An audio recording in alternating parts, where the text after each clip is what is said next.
നിങ്ങൾ ഇപ്പോൾ കേട്ടുകൊണ്ടിരിക്കുന്നത് ജഗദ്ഗുരു തത്വദർശി സന്ത് രാംപാൽജി മഹാരാജ് എഴുതിയ ജ്ഞാനഗംഗ, പേജ് നമ്പർ 254. ഗീതോപദേഷ്ടാവ് ബ്രഹ്മിന്റെ അതായത് കാലന്റെ ഉൽപ്പത്തി സൂചന. അധ്യായം 10 ശ്ലോകം 2 പറയുന്നു: അർജുന, എന്റെ ഉൽപ്പത്തി അതായത് ജനനം ദേവതമാർക്കും അറിയില്ല, മഹർഷിമാരും അറിയുന്നില്ല. എന്തെന്നാൽ എല്ലാവരും എന്നിൽ നിന്നാണ് ജനിച്ചത്. ഇതിൽ നിന്നും വ്യക്തമാകുന്നത് എന്തെന്നാൽ ബ്രഹ്മിന്റെ അതായത് കാലന്റെ ഉൽപ്പത്തി ഉണ്ടായി. ദേവന്മാരും മഹർഷിമാരും അറിയില്ല. അച്ഛന്റെ ജനനം മക്കൾക്ക് പറയാൻ കഴിയില്ല. എന്നാൽ അച്ഛന്റെ അച്ഛനും മുത്തശ്ശനും അറിയാം. അതുപോലെ 21 ബ്രഹ്മാണ്ടങ്ങളിലെയും എല്ലാ ദേവന്മാരും ഋഷിമാരും ജ്യോതി നിരഞ്ജൻ ബ്രഹ്ം പ്രകൃതിയുടെയും സംയോഗത്താൽ ഉണ്ടായതാണ്, അതായത് ദുർഗയുടെയും സംയോഗത്താൽ ഉണ്ടായതാണ്. അതുകൊണ്ട് പറയുന്നതാണ് എന്റെ ഉൽപ്പത്തിയെക്കുറിച്ച് 21 ബ്രഹ്മാണ്ടങ്ങളിൽ ആർക്കും അറിഞ്ഞുകൂടാ എന്ന്. കാരണം എല്ലാ ഉൽപ്പത്തിയും ഞാൻ മുഖാന്തരമാണ്. അതുകൊണ്ട് കേവലം പൂർണ്ണ ബ്രഹ്മിന് മാത്രമേ ബ്രഹ്ം അതായത് കാലന്റെ ഉൽപ്പത്തിയെക്കുറിച്ച് പറയാൻ കഴിയും. എന്തെന്നാൽ ബ്രഹ്മിന്റെ ഉൽപ്പത്തി പരമ അക്ഷര ബ്രഹ്ം പൂർണ്ണ ബ്രഹ്മിൽ നിന്നുണ്ടായതാണ്. ഗീത അധ്യായം 3 ശ്ലോകം 14-15 ബ്രഹ്മ ഉൽപ്പത്തിയുടെ പൂർണ്ണ വിവരണമുണ്ട്. അധ്യായം 10 ശ്ലോകം 3 ഏതെങ്കിലും തത്വദർശി അതായത് ജ്ഞാനിയായ വ്യക്തി എന്നെയും അതായത് കാലനെയും പിന്നെ പൂർണ്ണ ബ്രഹ്മിനെയും മനസ്സിലാക്കുന്നു. ഒരിക്കലും ജന്മമില്ലാത്തവനായി അതായത് ഋഗ്വേദം, സാമവേദം, യജുർവേദം, അഥർവവേദം സർവലോകങ്ങളുടെയും മഹേശ്വരൻ നാഥനായി അവിനാശിയായ പരമാത്മാവായി മനസ്സിലാക്കുന്നു. അദ്ദേഹം 3 വേദങ്ങളെയും അറിയുന്നു. അദ്ദേഹം തത്വദർശിയായ സന്താണ്. അയാൾ മുഖാന്തരം ഭക്തിമാർഗ പൂജ ചെയ്താൽ എല്ലാവിധ പാപങ്ങളും ഇല്ലാതാകും. ഗീത അധ്യായം 15 ശ്ലോകം 16, 17, 18 വർണ്ണിച്ചിട്ടുണ്ട്: പൂർണ്ണ പരമാത്മാവ് അവിനാശിയാണ്. മറ്റു 3 ലോകങ്ങളിലും പ്രവേശിച്ച് എല്ലാവരെയും സംരക്ഷിക്കുന്നു. എന്നെ പുരുഷോത്തമൻ എന്ന് പറയാൻ കാരണം 21 ബ്രഹ്മാണ്ടങ്ങളിലും എന്റെ അധീനതയിൽ സ്ഥൂല ശരീരത്തിൽ നാശോന്മുഖരായ പ്രാണികളിൽ അവിനാശിയായ ജീവാത്മാവിനേക്കാൾ ഞാൻ ഉത്തമനാണ്. അതുകൊണ്ട് ലോകവേദം അതായത് പഴങ്കഥകളിൽ കേട്ടുകേൾവികളിൽ എന്നെ പുരുഷോത്തമൻ എന്ന് പറയുന്നു. എന്നാൽ വാസ്തവത്തിൽ ഞാൻ അവിനാശിയോ സംരക്ഷകനോ അല്ല. ഗീത അധ്യായം 3 ശ്ലോകം 14-15 പറയുന്നു: എല്ലാ ജീവികളും ആഹാരത്തിൽ നിന്നുണ്ടാകുന്നു. ആഹാരം അതായത് അന്നം മഴയിൽ നിന്നുണ്ടാകുന്നു. മഴ യാഗത്തിൽ നിന്നുണ്ടാകുന്നു, അതായത് യജ്ഞത്തിൽ നിന്നുണ്ടാകുന്നു. യജ്ഞം ശുഭകർമ്മങ്ങളിൽ നിന്ന്, കർമ്മം ബ്രഹ്മിൽ നിന്ന് ഉണ്ടാകുന്നു. ബ്രഹ്ം അവിനാശിയായ പരമാത്മാവിൽ നിന്ന് ഉത്ഭവിക്കുന്നു. യജ്ഞത്തിൽ പ്രതിഷ്ഠിക്കുന്നത് യജ്ഞങ്ങളിൽ പൂജ്യനാണ്. ആ ഭഗവാനാണ് യജ്ഞത്തിന്റെ ഫലപ്രാപ്തി നൽകുന്നത്. വാസ്തവത്തിൽ അധിക യജ്ഞവും അദ്ദേഹമാണ്. ഗീത അധ്യായം 10 ശ്ലോകം 2 പറയുന്നു: എന്റെ ഉൽപ്പത്തി ആർക്കും അറിയില്ല. ഇതിൽ നിന്ന് വ്യക്തമാകുന്നത് കാലനും അതായത് ബ്രഹ്മും ഉണ്ടായി. അതുകൊണ്ട് അത് ചിലയിടത്ത് രൂപത്തിലാണ്. അല്ലെങ്കിൽ പിന്നെ ശ്രീകൃഷ്ണൻ അർജുനന്റെ മുൻപിൽ നിൽക്കുന്നതെങ്ങനെ? അദ്ദേഹത്തിന് പറയാൻ കഴിയുകയില്ല ഞാൻ അനാദിയാണ്, അജന്മനാണെന്ന്. ഈ സർവകാലൻ അതായത് അദൃശ്യ ബ്രഹ്മനാണ് ശ്രീകൃഷ്ണന്റെ ശരീരത്തിൽ ജീവസ്ഥ രൂപത്തിൽ അതായത് പ്രേതരൂപത്തിൽ പ്രവേശിച്ച് തന്റെ അവസ്ഥയുടെ യഥാർത്ഥ അറിവ് ഗീതയിൽ കൂടി നൽകിയത്. മുകളിൽ ഉദ്ധരിച്ചവയിൽ നിന്ന് ഗീതയിൽ കൂടി വ്യക്തമാകുന്നത് ബ്രഹ്മിന്റെ ഉൽപ്പത്തി പൂർണ്ണ ബ്രഹ്മിൽ നിന്നാണ്. ഇതുതന്നെയാണ് അഥർവവേദം കാണ്ഡം 4 അനുവാകം 1 മന്ത്രം 3 പറയുന്നു. താഴെ കൊടുക്കുന്നു, വായിച്ചു നോക്കുക. നിങ്ങൾ ഇപ്പോൾ കേട്ടുകൊണ്ടിരിക്കുന്നത് ജഗദ്ഗുരു തത്വദർശി സന്ത് രാംപാൽജി മഹാരാജ് എഴുതിയ ജ്ഞാനഗംഗ, പേജ് നമ്പർ 255. അഥർവവേദം കാണ്ഡം നമ്പർ 4 അനുവാകം 1 മന്ത്രം നമ്പർ 3. പ്രയോ ജഗേ വിദ്വാനസ്യ ബന്ധുർവിശ്വാ ദേവാന ജനിമാ വിവക്തി ബ്രഹ്മ ബ്രഹ്മൺ ഉജ്ജഭാർ മധ്യാന്നി ചരുച്ചയ സ്വധാ അഭിപ്രതസ്ഥോ. വിവർത്തനം: പ്ര സർവപ്രഥമം, ദേവാനാം ദേവന്മാരുടെയും ബ്രഹ്മാണ്ടങ്ങളുടെയും, ജജ്ഞേ ഉൽപ്പത്തിയുടെ അറിവ്, വിദ്യാനസ്യ ജിജ്ഞാസുവായ ഭക്തന്റെ, യാ ഏതൊന്ന്, ബന്ധു യഥാർത്ഥ ബന്ധു അതായത് പൂർണ്ണ പരമാത്മാവാണ് തന്റെ സേവകന്, ജനിമ എല്ലാത്തിന്റെയും ഉൽപ്പത്തി, കർത്ത തന്നിൽ കൂടി സൃഷ്ടിച്ച്, വിഭക്തി സ്വയം നന്നായി വിവരിച്ച് വിസ്താര രൂപത്തിൽ പറയുന്നു. എന്തെന്നാൽ ഭ്രമണ പൂർണ്ണ പരമാത്മാവ്, മധ്യ തന്റെ മാധ്യമത്തിൽ അതായത് വചനശക്തിയിൽ, ബ്രഹ്മ ബ്രഹ്മക്ഷ പുരുഷ, ഉജ്ജബാർ ഉൽപ്പന്നമാക്കി, വിശ്വ എല്ലാ ലോകത്തിനും അതായത് സർവലോകത്തിനും, ഉജയ് മുകളിൽ സത്ലോകം, നീച്ചെ താഴെ പരബ്രഹ്മിന്റെ, ബ്രഹ്മിന്റെ എല്ലാ ബ്രഹ്മാണ്ടങ്ങളും സ്വധ തന്നെ വിചാരിക്കുന്നതായി. അഭി ആകർഷണ ശക്തിയോടെ, പ്രതസ്ഥൗ രണ്ടിനെയും നല്ല രീതിയിൽ സ്ഥിരമാക്കിയിരിക്കുന്നു. ഭാവാർത്ഥം: പൂർണ്ണ പരമാത്മാവ് താൻ സൃഷ്ടിച്ച സൃഷ്ടിയുടെ അറിവും സർവ ആത്മാക്കളുടെയും ഉൽപ്പത്തിയെക്കുറിച്ചുള്ള അറിവും തന്റെ സ്വന്തം ഭക്തനോട് ശരിയായി പറയുന്നു. എന്തെന്നാൽ തന്റെ ശരീരത്തിൽ നിന്നും തന്റെ വചനശക്തിയിൽ കൂടി ബ്രഹ്മിന്റെ ഉൽപ്പത്തി, ക്ഷരപുരുഷ കാലന്റെ ഉൽപ്പത്തിയും സർവ ബ്രഹ്മാണ്ടങ്ങളുടെയും മുകളിൽ സത്ലോകം, അലഗ്ലോകം, അഗമലോകം, അനാമിലോകം മുതലായതും താഴെ പരബ്രഹ്മിന്റെ 7 സംഘ ബ്രഹ്മാണ്ടങ്ങളും ബ്രഹ്മിന്റെ 21 ബ്രഹ്മാണ്ടങ്ങളെയും തന്നിലേക്ക് ആകർഷിച്ച് ശക്തിയായി നിലകൊള്ളുന്നു. പൂർണ്ണ പരമാത്മാവ് കബീർ പരമേശ്വർ കബീർദേവ് തന്റെ സ്വന്തം സേവകനായ ധർമ്മദാസ്, ബഹുമാന്യനായ ഗരീബ്ദാസ് എന്നിവർക്ക് തന്റെ സൃഷ്ടിയുടെ അറിവ് സ്വയം നൽകി. മുകളിൽ ഉദ്ധരിച്ച വേദമന്ത്രം അതിന് തെളിവാണ്. അഥർവവേദം കാണ്ഡം നമ്പർ 4, അനുവാക് നമ്പർ 1, മന്ത്രം 7. യോ ധർവാണം പിത്രൻ ദേവ് ബന്ധു ബൃഹസ്പതി നംസാവ് ച ഗച്ഛാത് ത്വം വിശ്വേശാൻ ജനിത യഥാസ കവിർദേവോ ന ദഭായത് സ്വധാവാൻ. നിങ്ങൾ ഇപ്പോൾ കേട്ടുകൊണ്ടിരിക്കുന്നത് ജഗദ്ഗുരു തത്വദർശി സന്ത് രാംപാൽജി മഹാരാജ് എഴുതിയ ജ്ഞാനഗംഗ, പേജ് നമ്പർ 256. വിവർത്തനം: യാ ഏതൊന്ന്, അഥർവാണം അജല അതായത് അവിനാശി, പിതരം ജഗത് പിതാവ്, ദേവബന്ധു ഭക്തരുടെ വാസ്തവികനായ കൂട്ടുകാരൻ, ആത്മാവിന്റെ ആധാരം, ബൃഹസ്പതി ജഗദ്ഗുരു, ച ളം നമസ വിനയനായ പൂജാരി അതായത് ശാസ്ത്ര രീതിയിൽ പൂജ ചെയ്യുന്നവന്, അവ സുരക്ഷയോടെ, ഗച്ഛാത് സത്ലോകത്തിൽ പോയവരെ, സത്ലോകത്തിലേക്ക് കൊണ്ടുപോകുന്ന, വിശേഷം സർവ ബ്രഹ്മാണ്ടങ്ങളെയും, ജനിത സൃഷ്ടികർത്താവായ ജഗദംബ അതായത് അമ്മയുടെ ഗുണത്തോടു കൂടിയ, നദഭായൻ കാലനെ പോലെ വഞ്ചിക്കാത്ത, സ്വധാവാൻ സ്വഭാവം അതായത് ഗുണങ്ങളോട് കൂടിയ, യഥ എങ്ങനെയോ അങ്ങനെ, സ അവൻ, ത്വം താങ്കൾ, കബീർദേവ കബീർദേവ. ഭാഷാ വ്യത്യാസത്താൽ ഇതിനെ കബീർ പരമേശ്വരൻ എന്നും വിളിക്കുന്നു. ഭാവാർത്ഥം: ഈ മന്ത്രത്തിൽ ഇത് സ്പഷ്ടമാക്കുന്നു. എന്തെന്നാൽ ആ പരമേശ്വരന്റെ പേര് കബീർദേവാണ്, അതായത് കബീർ പരമേശ്വരനാകുന്നു. അദ്ദേഹമാണ് എല്ലാ സൃഷ്ടിയും നടത്തുന്ന സൃഷ്ടികർത്താവ്. ഏതൊരു പരമേശ്വരനാണോ അജല അതായത് വാസ്തവത്തിൽ അവിനാശി, ഗീത അധ്യായം 15 ശ്ലോകം 16-17 ഉദാഹരണം. ജഗദ്ഗുരു ആത്മാ ആധാരം, ആരാണോ പൂർണ്ണ മോക്ഷം കിട്ടി സത്ലോകത്തിലേക്ക് പോയോ അവരെ സത്ലോകത്തിലേക്ക് കൊണ്ടുപോകുന്ന, എല്ലാ ബ്രഹ്മാണ്ടങ്ങളുടെയും സൃഷ്ടികർത്താവ്, കാലനെ പോലെ അതായത് ബ്രഹ്മിനെ പോലെ ചതിക്കാതെ എങ്ങനെയോ അങ്ങനെ അവൻ സ്വയം കബീർദേവായ അതായത് കബീർ ഭഗവാനാകുന്നു.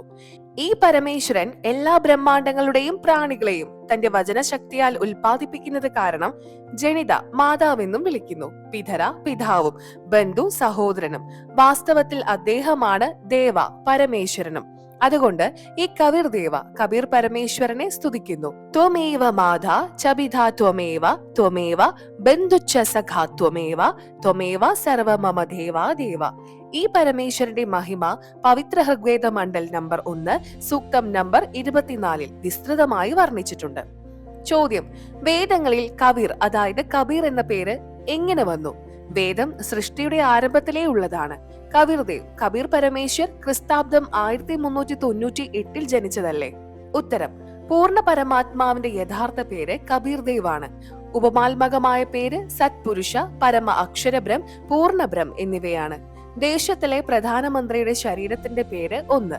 ഒപ്പം പ്രധാനമന്ത്രി, പ്രൈം മിനിസ്റ്റർ എന്നീ പദങ്ങളിലും അറിയപ്പെടുന്നു.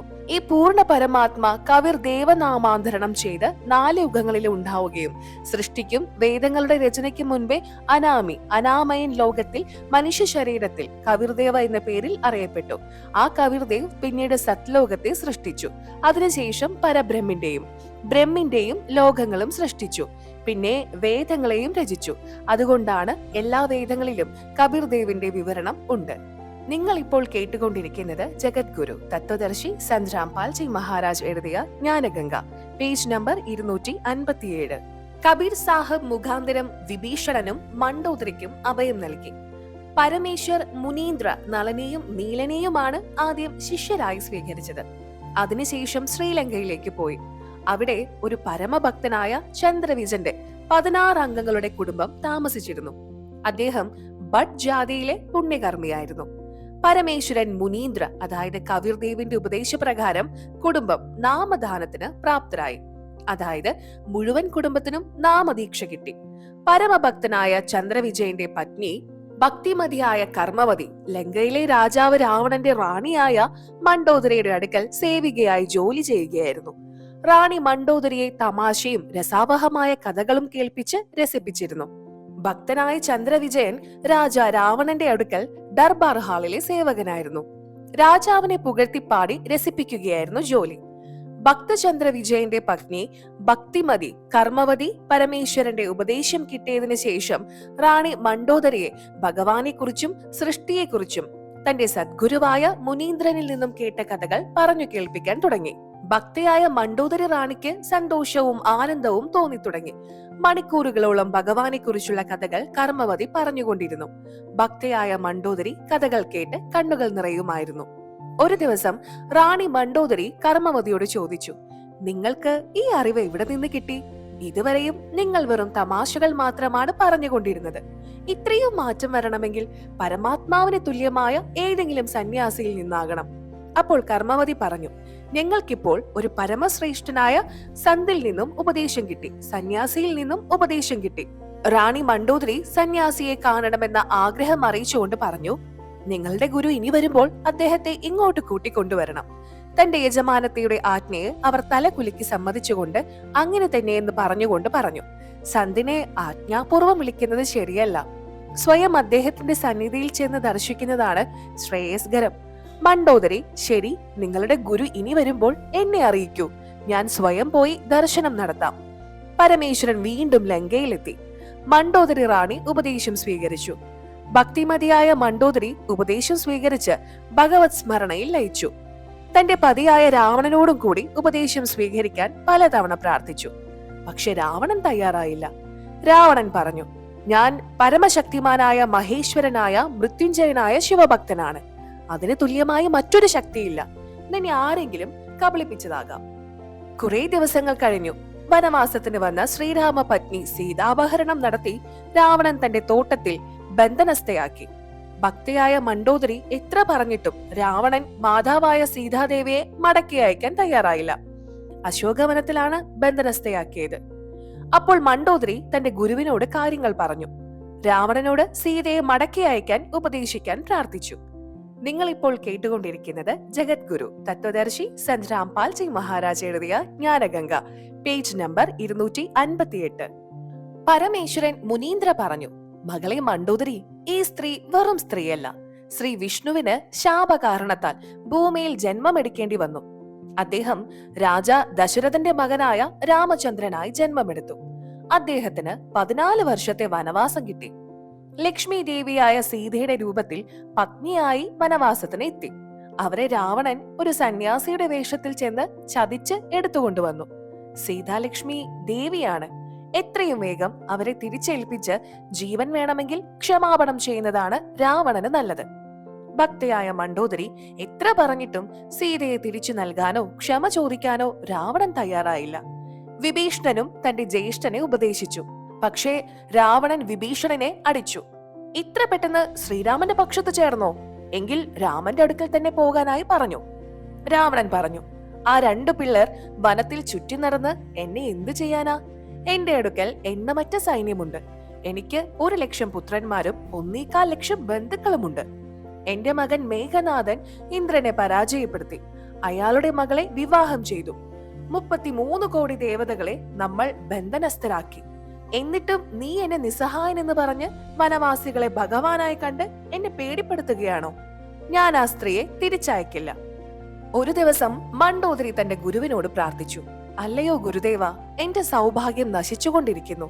ഒരു തവണ താങ്കൾ എന്റെ ഭർത്താവിനെ ഉപദേശിച്ചാലും, അഥവാ അദ്ദേഹം താങ്കളുടെ ഉപദേശം സ്വീകരിച്ചില്ല എങ്കിൽ വിധവയാകുന്നതിൽ എനിക്ക് സങ്കടമില്ല.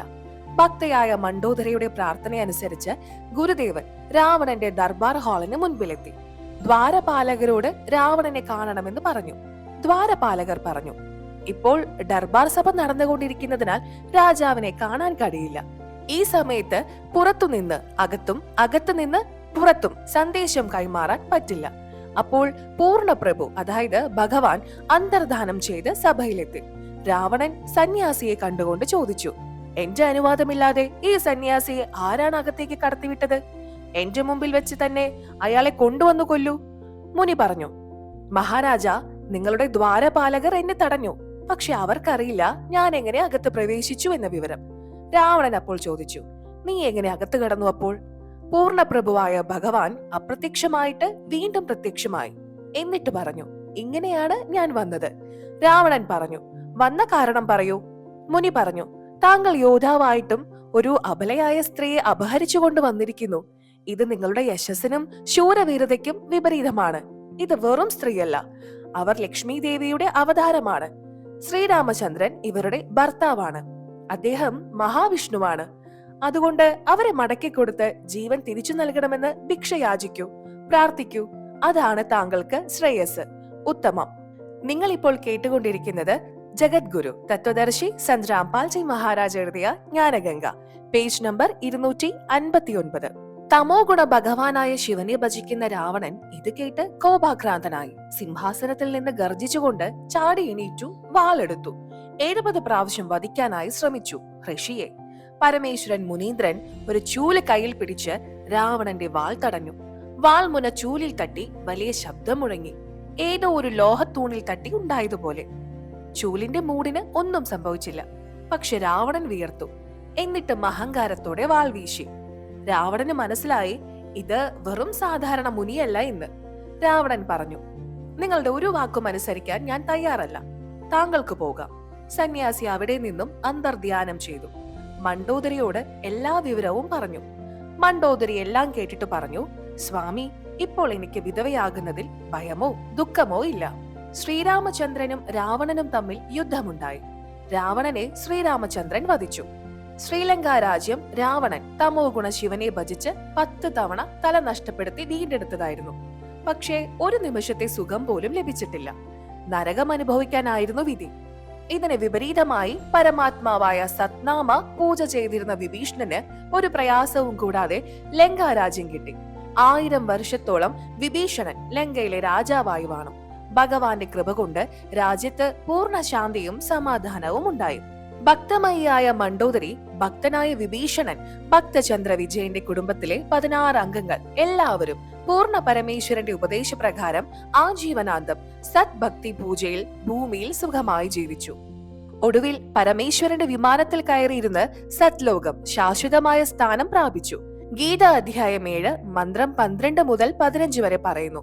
3 ഗുണങ്ങളും രജോ ഗുണം ബ്രഹ്മാവ്, സദ്ഗുണം വിഷ്ണു, തമോ ഗുണം ശിവൻ ആരാധിക്കുന്നത് കൊണ്ട് ലഭിക്കുന്ന സുഖം ക്ഷണികമാണ്. ക്ഷണിക സുഖം അവരുടെ അറിവ് നശിപ്പിക്കുന്നു.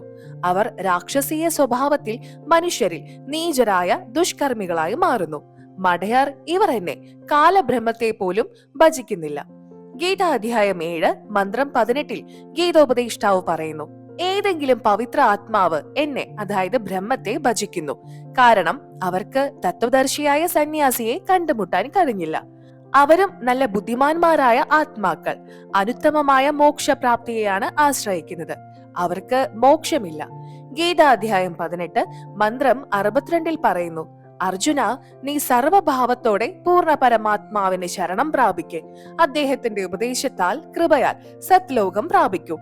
ഇതിനാൽ പുണ്യാത്മാക്കളോടുള്ള നിവേദനമാണ്, അതായത് ഇന്ന് ഈ ദാസനായ എന്നിൽ നിന്ന് പൂർണ്ണ പരമാത്മാ ഭക്തിയുടെ വാസ്തവിക വിധിയുണ്ട്. സൗജന്യമായ ഉപദേശം പ്രാപിച്ച് ലാഭം നേടുക. നിങ്ങൾ ഇപ്പോൾ കേട്ടുകൊണ്ടിരിക്കുന്നത് ജഗദ്ഗുരു തത്വദർശി സന്ത് രാംപാൽ ജി മഹാരാജ് എഴുതിയ ജ്ഞാനഗംഗ, പേജ് നമ്പർ 260. ദ്വാപരയുഗത്തിൽ ഇന്ദ്രമതിക്ക് അഭയം നൽകി. യഥാർത്ഥ അറിവ് നൽകുന്ന വിഷയം. ദ്വാപരയുഗത്തിൽ ചന്ദ്രവിജയൻ എന്നു പേരുള്ള ഒരു രാജാവുണ്ടായിരുന്നു. അദ്ദേഹത്തിന്റെ പത്നി ഇന്ദ്രമതി ധാർമ്മിക സ്വഭാവമുള്ള സ്ത്രീയായിരുന്നു. സന്ത് സന്യാസിമാരെ ബഹുമാനിച്ചിരിക്കുന്നു. അവർക്ക് ഒരു ഗുരുദേവനുണ്ടായിരുന്നു. അദ്ദേഹം പറഞ്ഞു, മകളെ, സാധു സന്തുമാരെ സേവനം ചെയ്യണം. സന്യാസിമാർക്ക് ഭക്ഷണം നൽകുന്നത് കൊണ്ട് വളരെയധികം പ്രയോജനമുണ്ട്. ഏകാദശി വ്രതമെടുക്കുമ്പോൾ ജപിക്കേണ്ട മന്ത്രവും ഗുരു പറഞ്ഞുകൊടുത്തു. അവർ ഭഗവത് ഭക്തിയിൽ ദൃഢമായി വിശ്വസിച്ച് പൂജകൾ നടത്തി. ഗുരുദേവൻ പറഞ്ഞു, സന്യാസിമാർക്ക് ഭക്ഷണം നൽകിയാൽ അടുത്ത ജന്മവും റാണിയായി തീരും, സ്വർഗം ലഭിക്കും. അവർ തീരുമാനിച്ചു. തീർച്ചയായും സന്യാസിമാർക്ക് ഭക്ഷണം നൽകണം. ദിവസേന ഒരു സന്യാസിക്ക് ഭക്ഷണം നൽകിയ ശേഷമേ ഭക്ഷണം കഴിക്കൂ എന്ന് പ്രതിജ്ഞ ചെയ്തു.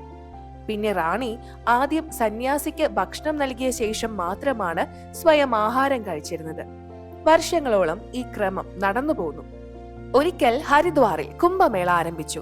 ത്രിഗുണമായ ഉപാസകരായ എല്ലാ സന്യാസിമാരും ഗംഗാ സ്നാനത്തിനായി പോയി. അതുകൊണ്ട് കുറെ ദിവസം റാണിക്ക് ഭക്ഷണം നൽകാനായി സന്യാസിമാർ ഉണ്ടായില്ല. റാണി ഇന്ദ്രമതിയും കുറെ നാൾ ഭക്ഷണം കഴിച്ചില്ല. 4ാമത്തെ ദിവസം റാണി തന്റെ തോഴിയോട്, അതായത് ദാസിയോട് പറഞ്ഞു, ഏതെങ്കിലും സന്യാസി പോകുന്നുണ്ടോ എന്ന്. ഇന്നും ആരെയും കിട്ടിയില്ലെങ്കിൽ ഞാൻ ഭക്ഷണം കഴിക്കില്ല, വിശന്ന് മരിച്ചാലും ശരി. ദാസി മുകളിൽ കയറി നോക്കി. അപ്പോൾ ഒരു സന്യാസി പോകുന്നത് കണ്ടു. വെളുത്ത വസ്ത്രം ധരിച്ച സന്യാസി. ദ്വാപരയുഗത്തിൽ പരമേശ്വർ കബീർ കരുണാമയൻ എന്ന പേരിൽ ജന്മമെടുത്തിരുന്നു. ദാസി താഴെ വന്ന് റാണിയോട് പറഞ്ഞു, സന്യാസിയെ പോലെ ഒരാൾ പോകുന്നത് കണ്ടു. റാണി പറഞ്ഞു, വേഗം വിളിച്ചുകൊണ്ടുവാ. ദാസി സന്യാസിയുടെ അടുക്കലെത്തി പറഞ്ഞു, റാണി താങ്കളെ സ്മരിക്കുന്നു. എനിക്കൊരു റാണിയെയും അറിയില്ല. എന്തിനാണ് റാണി എന്നെ സ്മരിക്കുന്നത്? ദാസി എല്ലാ കാര്യവും സന്യാസിയോട് പറഞ്ഞു. കരുണാമയ സാഹബ് പറഞ്ഞു, റാണിക്ക് ആവശ്യമുണ്ടെങ്കിൽ ഇവിടെ വരട്ടെ, ഞാൻ ഇവിടെ തന്നെ നിൽക്കാം. നീ ദാസിയും അവർ റാണിയും. ഞാൻ അവിടെ വന്നാൽ ഒരു പക്ഷെ അവർ ചോദിക്കും, നിന്നെ ആര് വിളിച്ചു? പോരെങ്കിൽ അവരുടെ രാജാവും വല്ലതും പറയും. അതുകൊണ്ട് മകളെ, സന്യാസിമാരെ കളിയാക്കുന്നത്, ബഹുമാനിക്കാതിരിക്കുന്നത് വലിയ പാപമാണ്. ദാസി തിരിച്ചുപോയി റാണിയോട് എല്ലാ കാര്യവും പറഞ്ഞു. റാണി പറഞ്ഞു, ദാസി എന്റെ കൈ പിടിച്ചുകൊണ്ട് നടക്കൂ. ചെന്നയുടനെ റാണി സന്യാസിയെ സാഷ്ടാംഗം പ്രണാമം ചെയ്തു. എന്നിട്ട് പറഞ്ഞു, അല്ലയോ പരവർദിഗാർ, വേണമെങ്കിൽ ഞാൻ തോളിൽ ചുമക്കാം. കരുണാമയ സാഹബ് പറഞ്ഞു, മകളെ, ഞാൻ ഇതറിയാൻ കാത്തിരിക്കുകയായിരുന്നു. നിനക്ക് ഭക്തിയുണ്ടോ, വിശന്നു മരിക്കുകയാണോ എന്ന്. റാണി സ്വന്തം കൈകൊണ്ട് ഭക്ഷണമുണ്ടാക്കി. കരുണാമയന്റെ രൂപത്തിൽ വന്ന കബീർദേവ് പറഞ്ഞു, ഞാൻ ഭക്ഷണം കഴിക്കാറില്ല. എന്റെ ശരീരം ഭക്ഷണം കഴിക്കുന്നതല്ല. റാണി പറഞ്ഞു, എങ്കിൽ ഞാനും കഴിക്കുന്നില്ല. കരുണാമയ സാഹബ് പറഞ്ഞു, ശരി, എന്നാൽ കൊണ്ടുവരൂ, ഭക്ഷണം കഴിക്കാം. ഭക്തർ എന്തു പറയുന്നുവോ അതുപോലെ കരുണാമയനായ സാഹബ് ഭക്ഷണം കഴിച്ചു. എന്നിട്ട് ആര് പറഞ്ഞിട്ടാണ് പൂജകൾ ചെയ്യുന്നത് എന്ന് ചോദിച്ചു. റാണി പറഞ്ഞു, എന്റെ ഗുരുദേവന്റെ ആജ്ഞ അനുസരിച്ച്. കബീർ സാഹബ് ചോദിച്ചു, എന്താണ് പറഞ്ഞത് നിന്റെ ഗുരുദേവൻ? ഇന്ദ്രമതി പറഞ്ഞു, ബ്രഹ്മ, വിഷ്ണു, മഹേഷിന്റെ പൂജകളും ഏകാദശി വ്രതം, തീർത്ഥാടനങ്ങൾ നടത്താനും, ദേവീ പൂജ, ശ്രാദ്ധം ചെയ്യുക, അമ്പലത്തിൽ പോകണം, സന്യാസിമാരെ സേവ നടത്തണം. കരുണാമയ സാഹബ് പറഞ്ഞു. കബീർ സാഹബ് പറഞ്ഞു, നിന്റെ ഗുരുദേവൻ പറഞ്ഞതനുസരിച്ചുള്ള പൂജകൾ ചെയ്യാൻ നിനക്ക് ജനന മരണത്തിൽ നിന്നോ സ്വർഗ നരകം 84 ലക്ഷം യോനികളിൽ ജന്മമെടുത്ത് കഷ്ടപ്പെടുന്നതിൽ നിന്നോ മോചനം കിട്ടില്ല. റാണി പറഞ്ഞു, എത്രയെത്ര സന്യാസിമാരുണ്ട്, അവരവരുടെ മഹത്വം സ്വയം നേടിയെടുക്കുന്നവരായി. എന്റെ ഗുരുദേവനെ കുറിച്ച് ഒന്നും പറയരുത്. എനിക്ക് മോക്ഷം കിട്ടുകയോ കിട്ടാതിരിക്കുകയോ ചെയ്യട്ടെ. നിങ്ങൾ ഇപ്പോൾ കേട്ടുകൊണ്ടിരിക്കുന്നത് ജഗദ്ഗുരു തത്വദർശി സന്ത് രാംപാൽ സിംഗ് മഹാരാജ് എഴുതിയ ജ്ഞാനഗംഗ, പേജ് നമ്പർ 261. കരുണാമയ സാഹബ് ആലോചിച്ചു, ഈ നിഷ്കളങ്കയെ എങ്ങനെ പറഞ്ഞു മനസ്സിലാക്കിപ്പിക്കാം? എന്താണോ വിശ്വസിച്ചിരിക്കുന്നത് അത് ഉപേക്ഷിക്കില്ല. മകളെ, നിന്റെ ഇഷ്ടം പോലെ ചെയ്യേ, ഞാൻ നിഷേധിക്കുന്നില്ല. കരുണാമയനായ സാഹിബ് പറഞ്ഞു, ഞാൻ നിന്റെ ഗുരുദേവനെ ചീത്ത പറയുകയോ നിന്ദിക്കുകയോ ചെയ്തതല്ല. ഭക്തിമാർഗം പറഞ്ഞതാണ്. നീ ഇപ്പോൾ ചെയ്യുന്നത് ശാസ്ത്രവിരുദ്ധമാണ്. നിനക്ക് മോക്ഷം കിട്ടില്ല, കർമ്മഫലം കുറയുകയുമില്ല. കേട്ടോളൂ, ഇന്ന് തൊട്ട് 3-ാം ദിവസം നിനക്ക് മരണം സംഭവിക്കും. നിന്റെ ഗുരുവോ ഈ കപട പൂജയോ നിന്നെ രക്ഷിക്കുകയില്ല.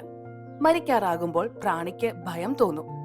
റാണി ആലോചിച്ചു, സന്യാസി കള്ളം പറയുന്നതല്ല. ഒരു പക്ഷേ ഞാൻ മറ്റന്നാൾ മരിച്ചാലോ എന്ന ഭയത്തോടെ കരുണാമയ സാഹബിനോട് ചോദിച്ചു, എന്ത്, എന്റെ ജീവൻ രക്ഷിക്കാൻ കഴിയുമോ?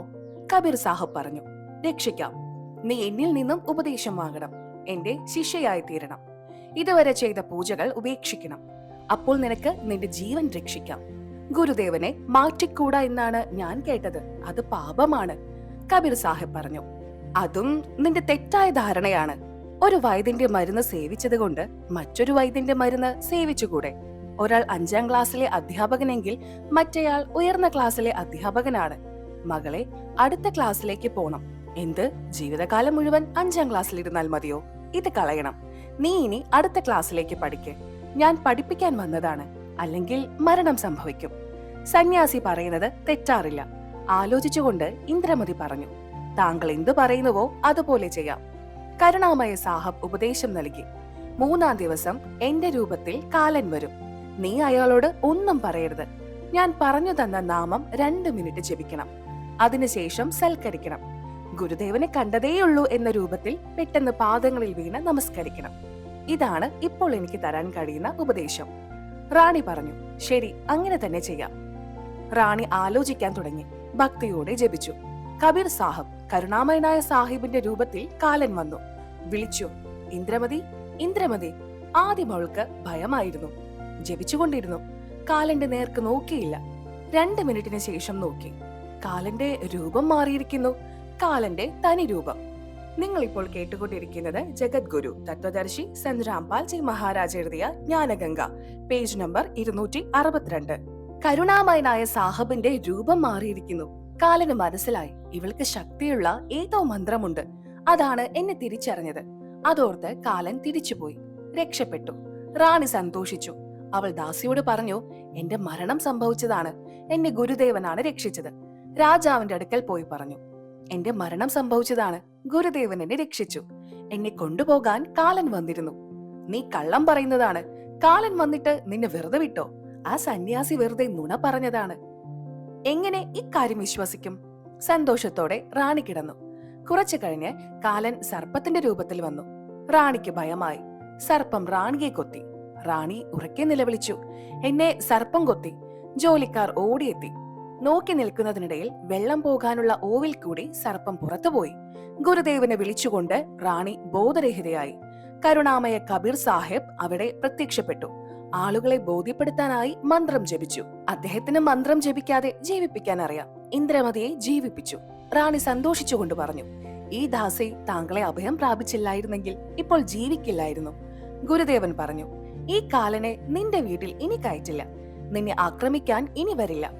പക്ഷേ നിനക്ക് വിശ്വാസം വരില്ല, ഇനി ഒരു ആപത്ത് ഉണ്ടാകില്ല എന്ന്. വെറുതെ നിന്നെ ഒന്ന് ഭയപ്പെടുത്തിയതാണ്. ഇല്ലെങ്കിൽ നിനക്ക് വിശ്വാസം വരില്ല. ധർമ്മദാസ് യഹാ ഘന അന്ധേര ബിൻ പരിചയ ജീവ് ജംകാ ചേര. കബീർ സാഹിബ് കരുണാമയ പറഞ്ഞു, ഇനി ഞാൻ എപ്പോൾ വിചാരിക്കുന്നുവോ അപ്പോൾ മാത്രമേ നിനക്ക് മരണം സംഭവിക്കുകയുള്ളൂ. ഗരീബ് ദാസ് പറയുന്നു, ഗരീബ് കാൽ ഡരെ കർത്താസ് സേ ജയ് ജയ് ജയ് ജഗദീഷ്. ജോറ ജോറി ഝാഡത്തി പഗ് രജ് ഡാരെ ശീഷ്. ഈ കാലൻ കബീർ ഭഗവാൻ, കബീർ പരമേശ്വരനെ ഭയക്കുന്നു. ഈ മരണം കബീർ സാഹബിന്റെ ചെരുപ്പ് തുടയ്ക്കുന്നു. അതായത് ജോലിക്കാരാണ്. പിന്നീട് ആ പൊടി തലയിലിടുന്നു. കാലൻ പറയുന്നു, ഞാൻ കബീർ സാഹബിന്റെ ഭക്തന്റെ വീട്ടിൽ മാത്രം പോകില്ല എന്ന്. ഗരീബ് കാൽ ജോ പീസ് ഹൈ പീസ്ന, ജോറ ഹൈ പനിഹാർ. യേ ദോ അസൽ മജൂർ ഹൈ മേരെ സാഹിബ് കെ ദർബാർ.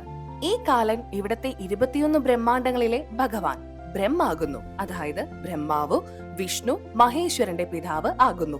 ഇദ്ദേഹം എന്റെ കബീർ സാഹബിന് മാവ് പൊടിക്കുന്നു. അതായത് വെറും ദാസൻ. ജൗര മരണം. കബീർ സാഹബിന് വെള്ളം കോരുന്നു. അതായത് ഒരു സ്പെഷ്യൽ ജോലിക്കാരൻ. ഇവർ രണ്ടുപേരും എന്റെ സാഹബിന്റെ ദർബാറിലുണ്ട്. കുറച്ചു ദിവസങ്ങൾ കഴിഞ്ഞ് സാഹിബ് വീണ്ടും വന്നു. റാണി ഇന്ദ്രമതിക്ക് സത്നാമം നൽകി. പിന്നെ കുറെ ദിവസങ്ങൾ കഴിഞ്ഞ് കരുണാമയ സാഹബ് റാണി ഇന്ദ്രമതിയുടെ ഭക്തി ശ്രേഷ്ഠത കൊണ്ട് സാരനാമം നൽകി. ശബ്ദത്തിൽ ലാഭം കൊടുത്തു. നിങ്ങളിപ്പോൾ കേട്ടുകൊണ്ടിരിക്കുന്നത് ജഗദ്ഗുരു തത്വദർശി സന്ത് രാംപാൽ ജി മഹാരാജ് എഴുതിയ ജ്ഞാനഗംഗ, പേജ് നമ്പർ 263. എപ്പോഴാണോ സാഹബ് പോകാൻ തുടങ്ങിയോ അപ്പോൾ ഇന്ദ്രമതി പ്രാർത്ഥിച്ചു കൊണ്ടിരിക്കുകയായിരുന്നു, എന്റെ ഭർത്താവ് രാജാവിനെ കൂടി മനസ്സിലാക്കിപ്പിക്കൂ. ഇതെല്ലാം അദ്ദേഹവും വിശ്വസിക്കട്ടെ. അദ്ദേഹവും താങ്കളെ ശരണം പ്രാപിക്കട്ടെ. അങ്ങനെ എന്റെ ജീവിതം സഫലമാകട്ടെ. ചന്ദ്രവിജയനോട് കബീർ സാഹബ് പറഞ്ഞു, താങ്കളും ഉപദേശം സ്വീകരിക്കൂ. ഈ 2 ദിവസത്തേക്കുള്ള രാജപദവി വെറും ആഡംബരം മാത്രം. അത് കഴിഞ്ഞ് 84 ലക്ഷം യോനികളിൽ പ്രവേശിക്കണം. ചന്ദ്രവിജയൻ പറഞ്ഞു, ഞാൻ ഉപദേശം സ്വീകരിക്കില്ല. പക്ഷെ താങ്കളുടെ ശിഷ്യയെ വിലക്കില്ല. ഖജനാവ് മുഴുവൻ ദാനം ചെയ്താലും ഏത് വിധത്തിലുള്ള സൽസംഗമം നടത്തിയാലും ഞാൻ തടയില്ല. കബീർ സാഹിബ് ചോദിച്ചു, താങ്കൾ എന്തുകൊണ്ടാണ് ഉപദേശം സ്വീകരിക്കാത്തത്? ചന്ദ്രവിജയൻ പറഞ്ഞു, എനിക്ക് വലിയ വലിയ രാജാക്കന്മാരുടെ സൽക്കാരങ്ങളിൽ പങ്കെടുക്കണം. കബീർ സാഹിബ് പറഞ്ഞു, സൽക്കാരങ്ങളിൽ പോകുന്നത് ഉപദേശം തടസ്സമാകുന്നത് എങ്ങനെ? സഭകളിൽ പോകൂ, അവിടെ കശുവണ്ടി കഴിക്കൂ, സർബത്ത് കഴിക്കൂ, മദ്യം കഴിക്കാതിരിക്കൂ. മദ്യം കഴിക്കുന്നത് പാപമാണ്. എന്നിട്ടും രാജാവ് സമ്മതിച്ചില്ല. റാണിയുടെ പ്രാർത്ഥനയിൽ കരുണാമയൻ വീണ്ടും രാജാവിനെ ഉപദേശിച്ചു. ഉപദേശം സ്വീകരിക്കാതെ ജീവിതം നിഷ്ഫലമാണ്, വ്യർത്ഥമാണ്. താങ്കൾ ഉപദേശം സ്വീകരിക്കൂ. താങ്കളുടെ ശിഷ്യയെ ഞാൻ വിലക്കില്ല. സാഹബ് പറഞ്ഞു, മകളെ, 2 ദിവസത്തേക്കുള്ള സുഖാനുഭൂതിയിൽ ഇയാൾക്ക് ബുദ്ധിഭ്രമം വന്നിരിക്കുന്നു. നീ ഭഗവാനെ പ്രാർത്ഥിക്ക്. സ്വയം ആത്മാവിന് മംഗളം വരുന്ന കാര്യങ്ങൾ ചെയ്യ്. ഇവിടെ ആരും ആരുടെയും പതിയുമല്ല, പത്നിയുമല്ല. കേവലം 2 ദിവസത്തെ ബന്ധം. സ്വന്തം കർമ്മങ്ങൾ ചെയ്യൂ. മകളെ, ഇന്ദ്രമതിക്ക് 80 വയസ്സായി. 40-ാം വയസ്സിൽ മരിക്കേണ്ടതായിരുന്നു. വൃദ്ധയായ ഇന്ദ്രമതിയോട് കരുണാമയ സാഹബ് ചോദിച്ചു, ഇന്ദ്രമതി, എന്താണ് ആഗ്രഹം? സത്ലോകത്തിലേക്ക് പോകാൻ ആഗ്രഹിക്കുന്നുണ്ടോ?